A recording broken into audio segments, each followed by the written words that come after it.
আপনারা দেখতে পাচ্ছেন বান্দরবনের অপরূপ প্রাকৃতিক দৃশ্য। এই দৃশ্যগুলো সবাইকে মনোমুগ্ধকর করে।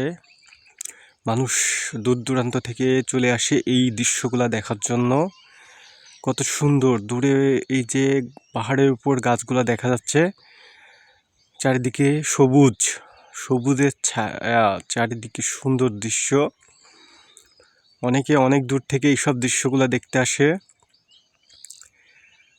মনে হয় যে খুব কাছে, কিন্তু এগুলো অনেক দূরে। এই গাছগুলো অনেক দূরে, এবং দূরে হওয়ার কারণে, পাহাড়ে থাকার কারণে এটা অনেক কাছে মনে হয়।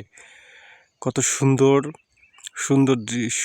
আর আপনার আমার চ্যানেলটি সাবস্ক্রাইব করবেন। আমি বান্দরবনের সুন্দর সুন্দর দৃশ্যগুলো তুলে ধরি। দূরে কত পাহাড়, বাঁশ দেখতে পাচ্ছেন, এটা অনেক চিকন বাঁশ। এই বাঁশগুলা চিকন, এটা এখানে পাহাড়িরা এই বাঁশগুলো কেটে বিভিন্ন ধরনের জিনিস তৈরি করে। এবং আপনারা ফুল ঝাড়ুর গাছ দেখতে পাচ্ছেন, এখানে এইগুলা দিয়ে ফুল ঝাড়ু তৈরি করা হয়, যেগুলা আমরা বিভিন্ন সময় ব্যবহার করি। দেখতে পাচ্ছেন সকালবেলা খুব সুন্দর দৃশ্য, এগুলা খুবই সুন্দর। বান্দরবনের দৃশ্য দেখতে পাচ্ছেন আপনারা, সকালবেলা সূর্য উদয়ের দৃশ্য দেখতে পাচ্ছেন।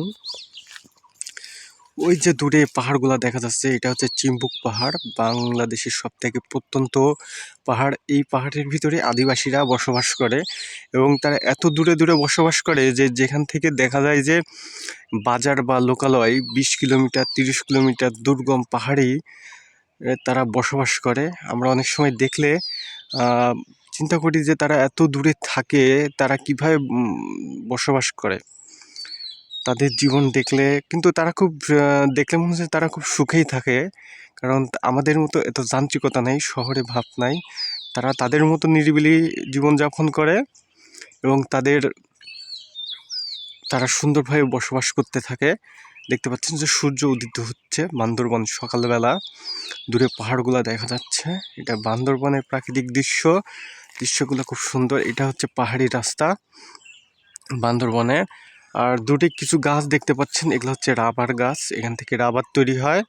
আমি একদিন আপনাদের রাবার তৈরি করার দৃশ্য দেখাবো। রাবার কিভাবে তৈরি করা হয়, কোথায় থেকে কিভাবে রাবার তৈরি করা হয়, সব দৃশ্যগুলো আপনাদের দেখাবো। তো আসসালামু আলাইকুম, আমার চ্যানেলটি সাবস্ক্রাইব করবেন। আমি মোহাম্মদ আরিফুল ইসলাম ডলার। আমি আপনাদের বান্দরবনের প্রাকৃতিক দৃশ্যগুলো দেখাবো, আমার চ্যানেলটি সাবস্ক্রাইব করবেন। আশা করি সবাই ভালো থাকবেন। আসসালামু আলাইকুম।